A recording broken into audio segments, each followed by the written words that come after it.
Hello प्यारे बच्चों, कैसे हैं आप लोग। उम्मीद करते हैं कि बहुत अच्छा से होंगे और अपने पढ़ाई को एकदम बेहतरीन तरीका से कर रहे होंगे। आज के क्लास में हम लोग 21 फरवरी का जो मैट्रिक का एग्जाम है उसका ओरिजिनल पेपर यानी कि आप लोगों का 21 फरवरी का जो परीक्षा है उस परीक्षा के लिए आप लोगों के लिए 80 क्वेश्चन का टेस्ट लेकर आए हुए हैं। इस क्वेश्चन को आप लोग जरूर कीजिए और आप लोग इसमें से करने के बाद में कमेंट बॉक्स में जरूर कमेंट करके बताइए कि आप कितने प्रश्न का उत्तर सही कर चुके हैं। क्यों?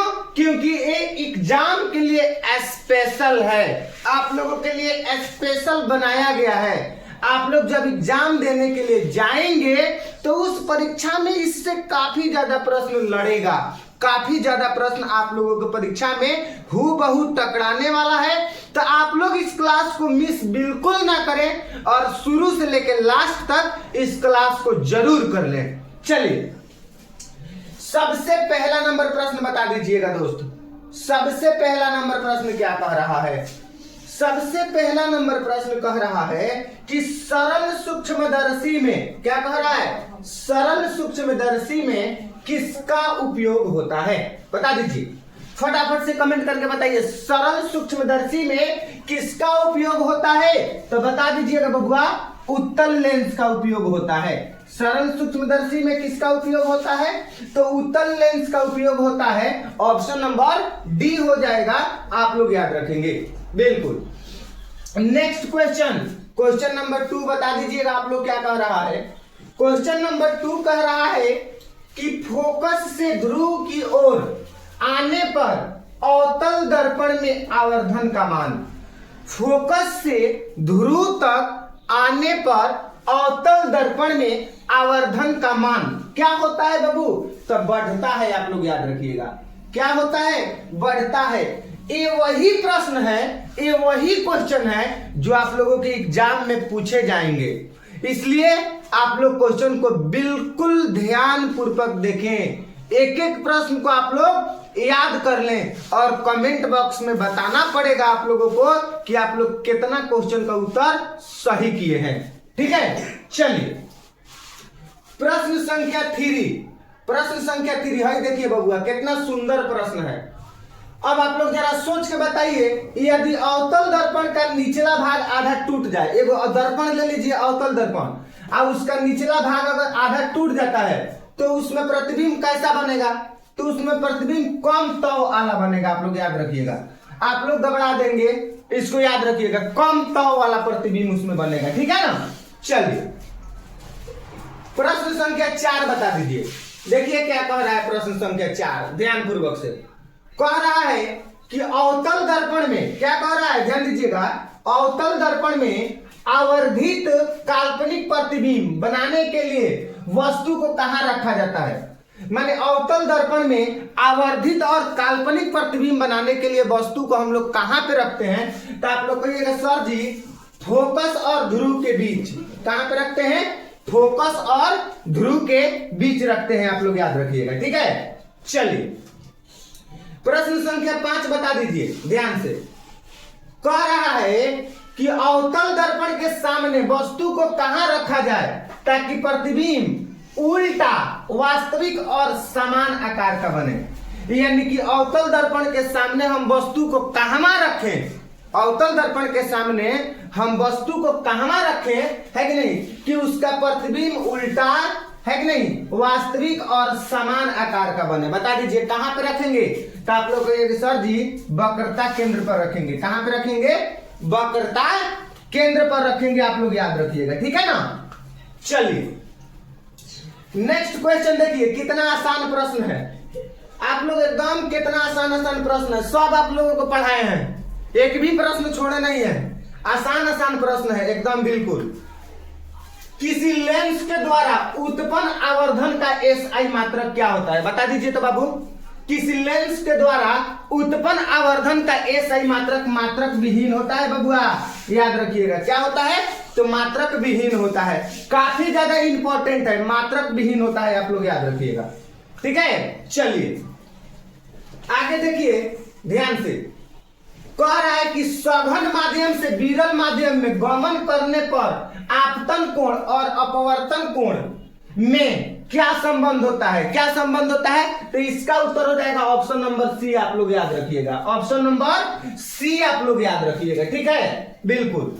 प्रश्न संख्या 8 बता दीजिए। देखिए, कह रहा है कि वायु का निरपेक्ष अपवर्तनांक वास्तव में होता है। वायु का निरपेक्ष अपवर्तनांक वास्तव में होता है। कितना होता है आप लोग बता दीजिएगा। तो 1 से अधिक होता है। कितना होता है? 1 से अधिक होता है, आप लोग याद रखिएगा, बिल्कुल। प्रश्न संख्या 9 ध्यान दीजिएगा, क्या कह रहा है? कह रहा है कि प्रकाश की किरण को मोड़ने की क्षमता को कहते हैं। बताइए, प्रकाश के किरण को मोड़ने की क्षमता को कहते हैं। बबुआ, प्रकाश के किरण को मोड़ने की क्षमता को हम लोग कौन सी कहते हैं? तो आप लोग कहिएगा लेंस की क्षमता कहते हैं। क्या कहते हैं? लेंस की क्षमता कहते हैं, आप लोग याद रखिएगा, ठीक है। चलिए अब देखिए, देखिए ध्यान से, है कि नहीं? निम्नलिखित में किसका अपवर्तनांक सबसे कम है? देखिए, माने जो 4 गो ऑप्शन दिया है, इस 4 गो ऑप्शन में पूछ रहा है कि निम्नलिखित में से किसका अपवर्तनांक कम है। तो पानी का अपवर्तनांक कम है, टार्पिन का ज्यादा होता है, बेंजीन का और केरोसिन का ज्यादा है, यानी कि पानी का अपवर्तनांक क्या है? कम है, आप लोग याद रखिएगा, ठीक है। पानी का अपवर्तनांक कम होता है, निम्नलिखित में पूछ रहा है। प्रश्न संख्या 11 देखिए क्या कह रहा है?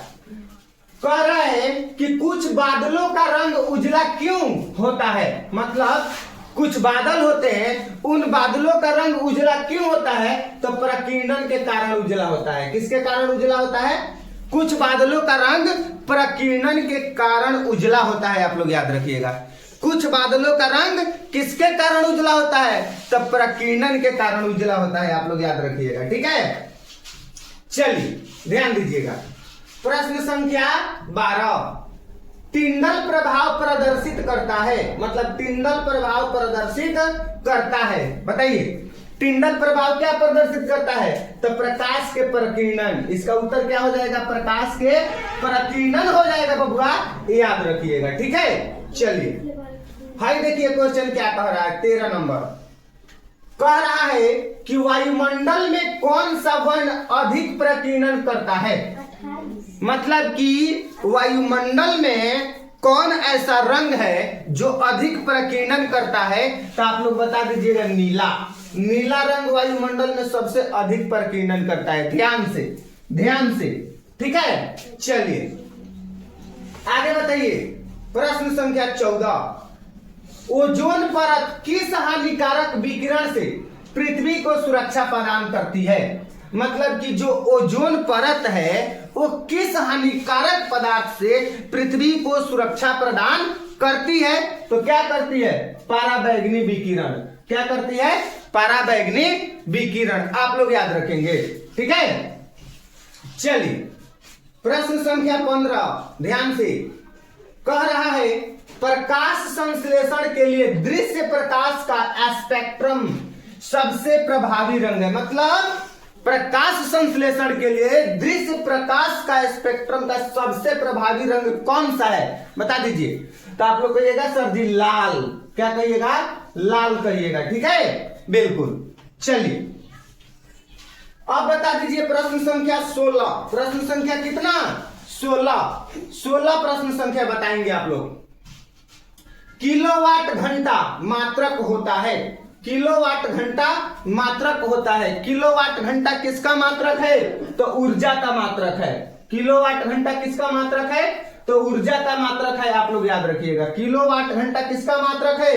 तो ऊर्जा का मात्रक है, आप लोग याद रखिएगा, ठीक है। चलिए 17 नंबर क्वेश्चन बता दीजिए। 17 नंबर, किसी विद्युत बल्ब पर अगर 220 वोल्ट तथा वाट अंकित है, जब इसे 110 वोल्ट पर प्रचलित करते हैं तब इसके द्वारा उपयुक्त शक्ति कितनी होती है कि नहीं? इसको बनाना पड़ेगा। तो आप लोगों को करवा चुके हैं हम पहले से, तो हम आंसर डायरेक्ट बता देते हैं 25 वाट। है कि नहीं। जो बल्ब होता है उसमें वोल्ट वाट सब निर्धारित रहता है, तो आप याद रखिएगा 25 वाट। इसको हम करवा दिए हैं सोल्यूशन, ठीक है। चलिए प्रश्न संख्या 18 बताएंगे दोस्त। देखिए कितना सुंदर प्रश्न है।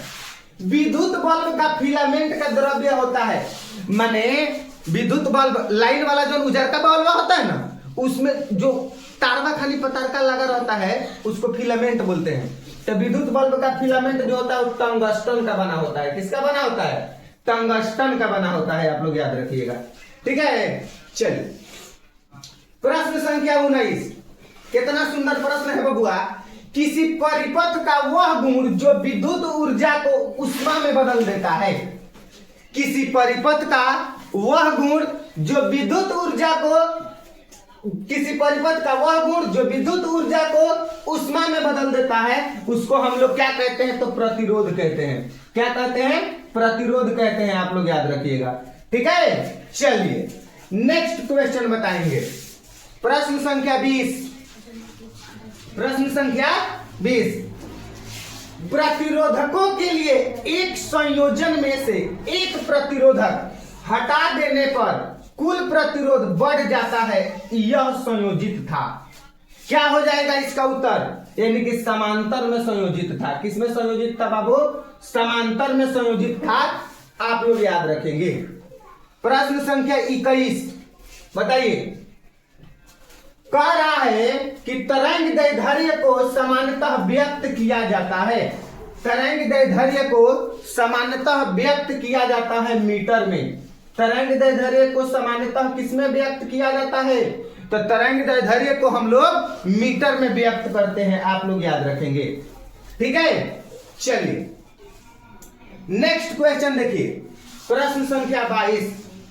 डायनेमो यांत्रिक ऊर्जा को किस ऊर्जा में परिवर्तित करता है? जो डायनेमो होता है वो यांत्रिक ऊर्जा को किस ऊर्जा में परिवर्तित करता है? तो विद्युत ऊर्जा में परिवर्तित करता है।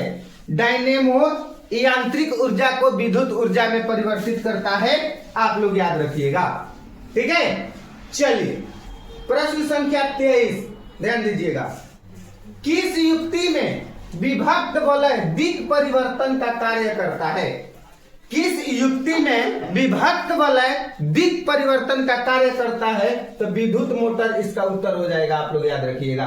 क्या हो जाएगा? विद्युत मोटर हो जाएगा, आप लोग याद रखिएगा। प्रश्न संख्या 24, कितना आसान प्रश्न। चुंबकीय फ्लक्स का एसआई मात्रक क्या होता है? तो चुंबकीय फ्लक्स का एसआई मात्रक वेबर होता है, आप लोग याद रखिएगा। चुंबकीय फ्लक्स का एसआई मात्रक वेबर होता है, आप लोग याद रखिएगा, ठीक है। चलिए नेक्स्ट क्वेश्चन आगे। प्रश्न संख्या 25 कह रहा है विभक्त वलय प्रयुक्त होता है। विभक्त वलय प्रयुक्त होता है, तो आप लोग याद रखिएगा डीसी मोटर में विभक्त वलय प्रयुक्त होता है। किसमें प्रयुक्त होता है? डीसी मोटर में प्रयुक्त होता है, आप लोग याद रखिएगा। चलिए जो दहन कर उष्मा उत्पन्न करते हैं उन्हें कहा जाता है। मतलब जो दहन करके उष्मा को उत्पन्न करते हैं उन्हें ईंधन कहा जाता है। तो 5वां 6वां क्लास का सवाल है कि नहीं? जो दहन कर उष्मा उत्पन्न करते हैं उसको हम लोग ईंधन कहते हैं। क्या कहते हैं? जो दहन करके अगर उष्मा उत्पन्न करेगा तो उसको हम लोग ईंधन कहेंगे। क्लियर बात है, आप लोगों को बताया गया है कि नहीं? चलिए नेक्स्ट क्वेश्चन बताएंगे। 27 नंबर कह रहा है सौर ऊर्जा को सीधे विद्युत में बदलने की युक्ति को कहते हैं। सौर ऊर्जा को सीधे विद्युत में बदलने की युक्ति को हम लोग सौर सेल कहते हैं। क्या कहते हैं? सौर सेल कहते हैं, आप लोग याद रखिएगा, ठीक है बाबू। चलिए आगे देखिएगा 28 नंबर। सौर सेल में किसका उपयोग होता है? सौर सेल में किसका उपयोग होता है? बता दीजिए। सौर सेल में किसका उपयोग होता है? तो सिलिकॉन का उपयोग होता है। सौर सेल में किसका उपयोग होता है? सौर सेल में सिलिकॉन का उपयोग होता है, आप लोग याद रखिएगा, ठीक है। अब देखो बबुआ 29 नंबर। 29 नंबर कह रहा है कि निम्नलिखित में से किसका उपयोग खाना बनाने वाले ईंधन में नहीं होता है। माने तीन गो गैस है, एगो कोयला है, इनमें से कौना के मतलब किसका उपयोग खाना बनाने के लिए ईंधन के रूप में नहीं होता है, मतलब खाना बनाने में नहीं होता है। तो सीएनजी का नहीं होता है। इस पे गाड़ी चलती है सीएनजी वाला, आप लोगों को पता है कि नहीं है कि नहीं? इस पे गाड़ी सीएनजी वाला चलती है, इसका उपयोग खाना बनाने में नहीं होता है। एलपीजी गैस का उपयोग होता है खाना बनाने में, बायोगैस का उपयोग खाना बनाने में होता है, और कोयला का भी उपयोग खाना बनाने में होता है। लेकिन सीएनजी का उपयोग खाना बनाने में नहीं होता है, आप लोग याद रखिएगा, ठीक है ना। चलिए 30 नंबर सवाल बता दीजिएगा। कह रहा है कि ऊर्जा के दो अनवीकरणीय स्रोत है, तो कोयला और पेट्रोलियम इसका उत्तर हो जाएगा। इसका उत्तर क्या हो जाएगा? कोयला और पेट्रोलियम हो जाएगा, आप लोग याद रखिएगा, ठीक है ना। चलिए आगे बताइए, प्रश्न संख्या 31। स्टार्च की उपस्थिति की जांच करने के लिए मतलब कि किस विलयन का उपयोग करेंगे? तो स्टार्च की उपस्थिति की जांच करने के लिए हम लोग आयोडीन विलयन का उपयोग करते हैं। स्टार्च की उपस्थिति की जांच करने के लिए हम लोग आयोडीन विलयन का उपयोग करते हैं। आप लोग इतना याद कर रख लीजिएगा बाबू, ठीक है। चलिए प्रश्न संख्या 32, ध्यान दीजिएगा। निम्नलिखित में से किसके रंध्र के छिद्र घिरे रहते हैं? बता दीजिए किससे रंध्र छिद्र घिरे होते हैं? तो गार्ड कोशिका से। किससे? गार्ड कोशिका से, आप लोग याद रखिएगा, ठीक है। चलिए प्रश्न संख्या 33। पौधों में प्रकाश संश्लेषण का स्थान है, बता दीजिए। पौधों में प्रकाश संश्लेषण मतलब कि पौधा में प्रकाश संश्लेषण कहाँ होता है? प्रकाश संश्लेषण का स्थान कौन सा है? तो आप लोग कहिएगा सर जी क्लोरोप्लास्ट। क्या कहिएगा? क्लोरोप्लास्ट कहिएगा, इतना आप लोग याद रखिएगा, ठीक है। चलिए ध्यान दीजिएगा, नेक्स्ट क्वेश्चन आगे कह रहा है मृत शरीर को पचाने वाले जीव को कहते हैं, क्या कहते हैं? मतलब कोई शरीर जीव जंतु अगर मर गया है तो उसके मृत शरीर को पचा देने वाले जीव को हम लोग क्या कहते हैं? कहते हैं अपघटक जीव कहते हैं उसको हम लोग कौन सा जीव कहते हैं? अपघटक जीव कहते हैं, आप लोग याद रखेंगे, ठीक है। चलिए प्रश्न संख्या 35। प्रश्न संख्या 35। पर्यावरण मुख्य रूप से कितने घटकों से बना होता है? पर्यावरण मुख्य रूप से 2 घटकों से बना होता है। पर्यावरण मुख्य रूप से कितने घटकों से बना होता है? तो पर्यावरण मुख्य रूप से 2 घटकों से बना होता है, आप लोग याद रखिएगा, ठीक है। चलिए परितंत्र के जैविक घटकों की श्रेणियां निम्न में से कौन है? परितंत्र के जैविक घटकों की श्रेणियां निम्न में से कौन है? तो क्या हो जाएगा? उत्पादक भी हो जाएगा, उपभोग भी हो जाएगा, उपभोक्ता अपघटक भी हो जाएगा, यानी कि ये सभी हो जाएंगे, आप लोग याद रखिएगा, ये सभी हो जाएंगे, आप लोग याद रखिएगा, ठीक है। हाई देखिए प्रश्न संख्या 37। ऑक्सीजन सभी प्रकार के वायवीय जीवों के लिए आवश्यक है, जबकि ओजोन एक घातक विष है। बबुआ ऑक्सीजन सभी प्रकार के जीवों के लिए, वायवीय जीवों के लिए आवश्यक है, तो ओजोन कौन सी है? तो ओजोन एक प्रकार का घातक विष है, आप लोग याद रखिएगा, ठीक है। चलिए क्या हो जाएगा? घातक विष हो जाएगा, है कि नहीं। चलिए 38 नंबर।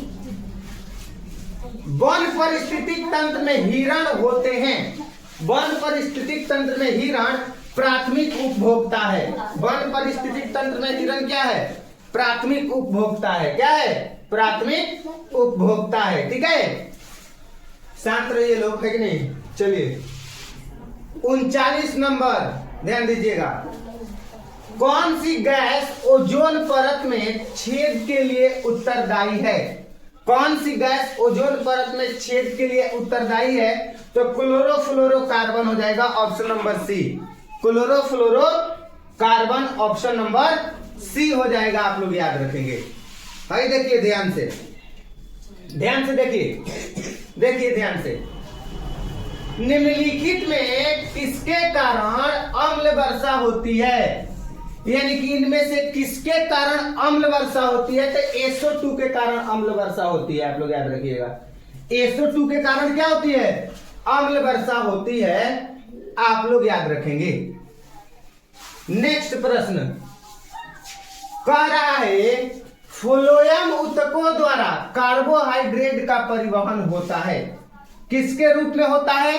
तो सुक्रोज के रूप में होता है। किसके रूप में होता है? सुक्रोज के रूप में होता है। आप लोग याद रखिएगा, ठीक है। चलिए नेक्स्ट क्वेश्चन, ध्यान से।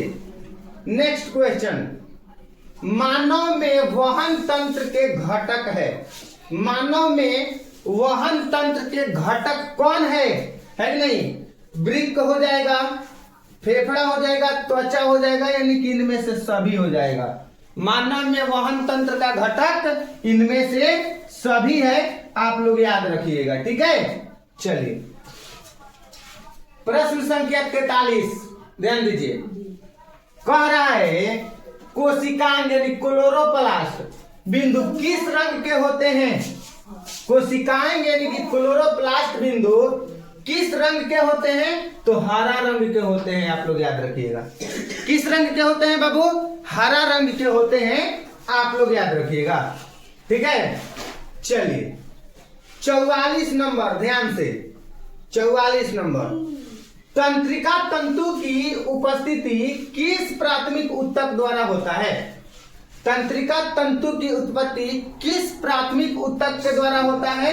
तो इंडोडर्म इसका उत्तर हो जाएगा। आप लोग याद रखिएगा, क्या हो जाएगा? इंडोडर्म। क्या हो जाएगा? इंडोडर्म हो जाएगा। आप लोग याद रखिएगा। 45 नंबर बता दीजिए। 45 नंबर कह रहा है, क्या कह रहा है? अग्नाशिक रस में निम्नलिखित में से कौन एंजाइम पाए जाते हैं? बता दीजिए कौन से एंजाइम पाए जाते हैं? तो आप लोग याद रखिएगा, इमाइलेज एवं मल्टेज। इमाइलेज एवं मल्टेज आप लोग याद रखेंगे। प्रश्न संख्या 46 देखिए ध्यान से। कार्बन के स्वांगीकरण के लिए ऊर्जा स्रोत है। कार्बन के स्वांगीकरण के लिए ऊर्जा स्रोत सूर्य का प्रकाश। क्या है? सूर्य का प्रकाश हो जाएगा। आप लोग याद रखेंगे, ठीक है।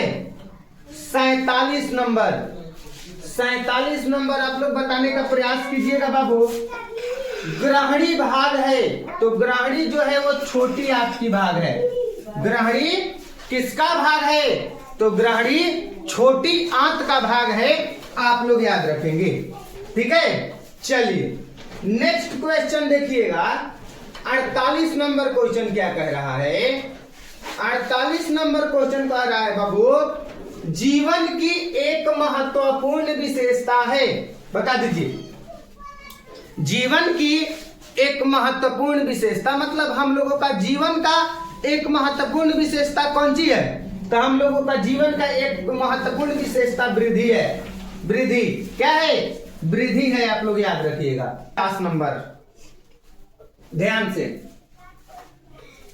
शरीर में सबसे छोटी रक्त वाहिनी है, तो शरीर में सबसे छोटी रक्त वाहिनी वेना केव है। कौन सा है? वेना केव। आप लोग याद रखेंगे। चलिए 51 नंबर बता दीजिए। 51 नंबर,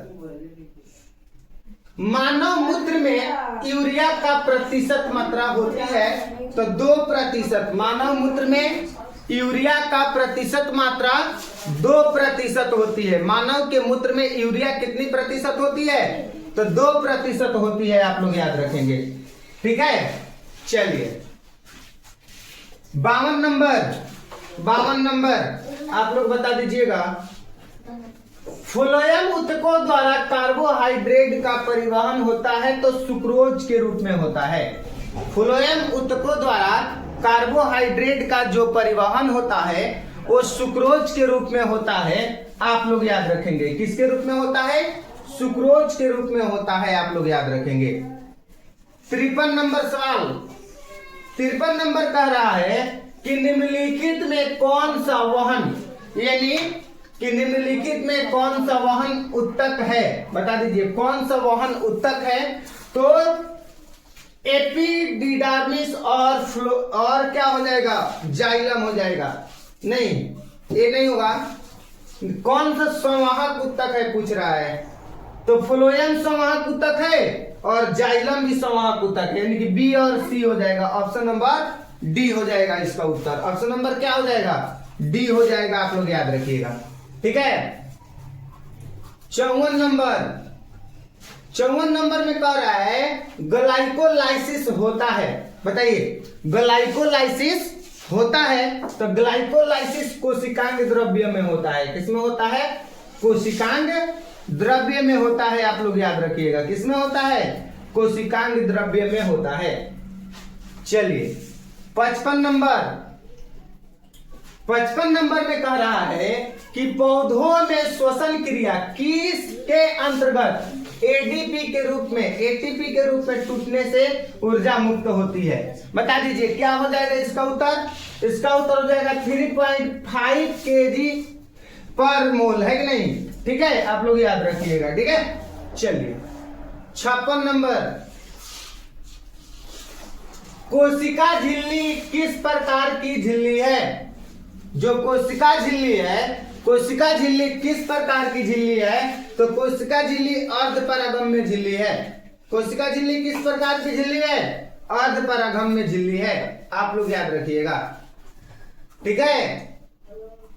आगे बढ़ते हैं। कौन सी बीमारी श्वसन तंत्र से संबंधित है।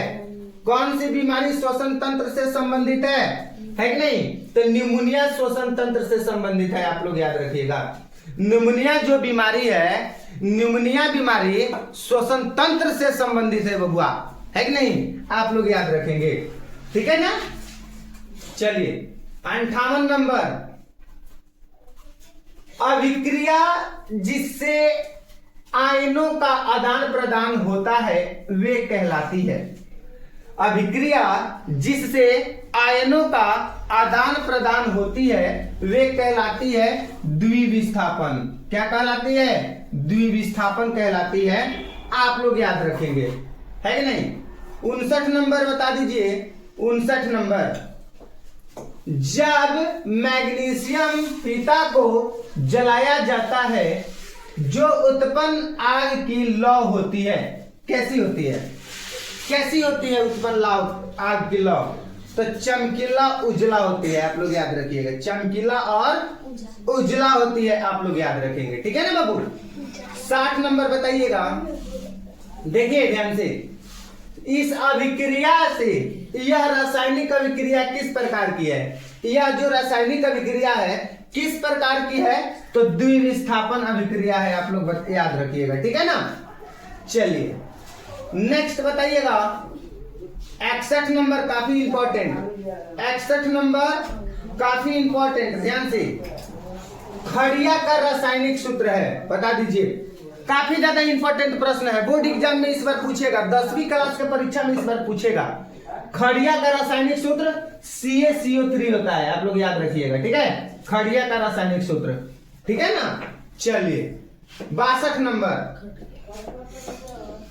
प्लास्टर ऑफ पेरिस का रासायनिक नाम क्या है। बिल्कुल, प्लास्टर ऑफ पेरिस का रासायनिक नाम, तो प्लास्टर ऑफ पेरिस का रासायनिक नाम कैल्शियम सल्फेट अर्धहाइड्रेट, कैल्शियम सल्फेट अर्धहाइड्रेट। आप लोग याद रखेंगे, ठीक है। 63 नंबर, सोडा एस का रासायनिक सूत्र है, बताइए। सोडा एस का रासायनिक सूत्र है Na2CO3, Na2CO3 हो जाएगा। चलिए 64 नंबर बता दीजिए। 64 नंबर, CaOCl2 का प्रचलित नाम क्या है, बता दीजिए। इसका प्रचलित नाम आपका हो जाएगा विरंजन चूर्ण। क्या हो जाएगा, विरंजन चूर्ण हो जाएगा। आप लोग याद रखेंगे। 64 नंबर, 65 नंबर बताएंगे। निम्नलिखित में कौन ग्लोबर लवण का सूत्र है, बता दीजिए। इनमें से ग्लोबर लवण का सूत्र कौन है, तो ऑप्शन नंबर ए वाला है Na2SO4 10H2O। ये जो है आपका ग्लोबल लवण का सूत्र है। किसका सूत्र है? तो ग्लोबल लवण का सूत्र है, आप लोग याद रखेंगे। 66 नंबर, निम्नलिखित यौगिक में कौन दुर्बल अम्ल है? निम्नलिखित यौगिक में कौन दुर्बल अम्ल है? तो ऑप्शन नंबर बी हो जाएगा, आप लोग याद रखिएगा। ठीक है, चलिए नेक्स्ट देखिए 67 नंबर, बबुआ ध्यान से। सोडियम फास्फेट का अणुसूत्र होता है। 67 नंबर, सोडियम फास्फेट का अणुसूत्र होता है Na3PO4। Na3PO4 आप लोग याद रखिएगा। चलिए 68 नंबर, यशद पुष्प क्या है? यशद पुष्प क्या है? तो जेडेनो आप लोग याद रखिएगा। ठीक है ना। चलिए बबुआ 69 नंबर बता दीजिए। 69 नंबर, जल के वैद्युत अपघटन में कैथोड पर कौन सी गैस मुक्त होती है? जल के वैद्युत अपघटन, जल के वैद्युत अपघटन के कैथोड पर कौन सी गैस मुक्त होती है? तो हाइड्रोजन। कौन सी गैस मुक्त होती है? हाइड्रोजन गैस मुक्त होती है। 71 नंबर, 71 नंबर बताइएगा बाबू। 71 नंबर बता दीजिए। स्टेनलेस स्टील में लोहा एवं कार्बन के अतिरिक्त अन्य तत्व होते हैं। क्या होते हैं? तो निकेल एवं क्रोमियम। निकेल और क्रोमियम होते हैं, आप लोग याद रखिएगा। ठीक है ना। चलिए 72 नंबर बताइएगा बाबू। 72 नंबर, एल्डिहाइड श्रेणी के सदस्यों का क्रियाशील समूह है। इनमें से एल्डिहाइड श्रेणी के यानी कि सदस्यों का क्रियाशील समूह कौन है? तो इसका उत्तर हो जाएगा ऑप्शन नंबर सी, आप लोग याद रखिएगा। ठीक है ना। चलिए 73 नंबर, निम्न में से किस हाइड्रोकार्बन में 3 अबंध होते हैं? यानी कि इनमें से किस हाइड्रोकार्बन में 3 अबंध है? तो इसका उत्तर हो जाएगा C3H4, याद रखिएगा। ठीक है ना। चलिए 75 नंबर, 74 नंबर, कौन सा हाइड्रोकार्बन सबसे सरल यौगिक है? 74 नंबर का बताइए, है कि नहीं? तो सबसे सरल यौगिक मीथेन है। सबसे सरल यौगिक कौन है? मीथेन है, आप लोग याद रखेंगे। ठीक है। 75 नंबर, OH का क्रियाशील मूलक कौन है? OH का क्रियाशील मूलक कौन है? तो OH का क्रियाशील मूलक एल्कोहल है। OH का क्रियाशील मूलक कौन है? एल्कोहल है, आप लोग याद रखेंगे। 76 नंबर, निम्नलिखित में कौन सा एरोमेटिक हाइड्रोकार्बन है? यानी कि इनमें से कौन सा एरोमेटिक हाइड्रोकार्बन है? बता दीजिए, है कि नहीं? तो C6H6, C6H6 आप लोग याद रखेंगे 76 नंबर का। बिल्कुल। 77 नंबर, आधुनिक आवर्त सारणी में वर्गों की संख्या होती है। आधुनिक आवर्त सारणी में वर्गों की संख्या 18 होती है। वर्गों की संख्या पूछ रहा है बुआ। आधुनिक आवर्त, मेंडलीफ आवर्त सारणी नहीं, आधुनिक आवर्त सारणी में वर्गों की संख्या 18 होती है। कितनी होती है? 18 होती है, आप लोग याद रखिएगा। बिल्कुल। अब देखिए नेक्स्ट आ ही गया जिस क्वेश्चन के बारे में हम बात कर रहे थे। मेंडलीफ आवर्त सारणी में वर्गों की संख्या कितनी है? मेंडलीफ आवर्त सारणी में वर्गों की संख्या 8 है। नहीं, कितना हो जाएगा? 8 हो जाएगा, आप लोग याद रखिएगा। ठीक है ना। 79 नंबर, ध्यान दीजिएगा।